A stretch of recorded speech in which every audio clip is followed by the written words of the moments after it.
दुश्शला, कौरवांची बहीण दुश्शला. गांधारीला व्यासांनी तुला 100 पुत्र होतील असा वर दिला होता. गांधारी कुंतीच्या आधी गर्भवती झाली, परंतु कुंतीला पुत्र झाला तरी गांधारीला प्रसव वेदनाही सुरू झाल्या नव्हत्या. आपला पुत्र ज्येष्ठ असेल व तोच राज्याचा अधिकारी ठरेल म्हणून आनंदात असलेल्या गांधारीला ही वार्ता ऐकून धाडकन जमिनीवर आपटल्यासारखे झाले. आता कुंतीच्या पुत्राला राज्य मिळणार, आपल्या नाही, या ईर्षेतून तिने स्वतःच्या पोटावर प्रहार केले. तेव्हा ती अकाली प्रसूत होऊन तिच्या पोटातून लोखंडाप्रमाणे टणक असलेला एक मांसाचा गोळा जन्मास आला.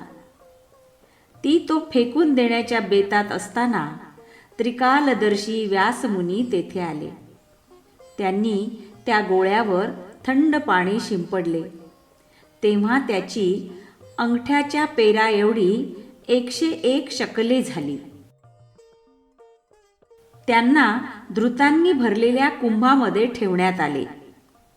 त्या कुंभातून दुर्योधनादी 100 पुत्र व 1 कन्या जन्मास आली. कन्येचे नाव दुश्शला ठेवण्यात आले. ती सुशील व नम्र स्वभावाची होती. 100 भावांची एकच बहीण असल्यामुळे तिचे बालपण अतिशय लाडाकोडात गेले.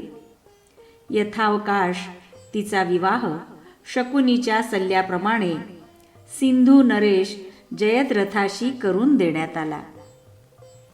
जयद्रथ दुरात्मा होता.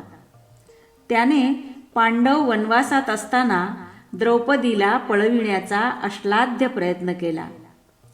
तो केवळ दुश्शलेचा पती आहे याची जाणीव असल्यामुळे पांडवांनी त्याला फक्त अपमानास्पद वागणूक देऊन जिवंत सोडले.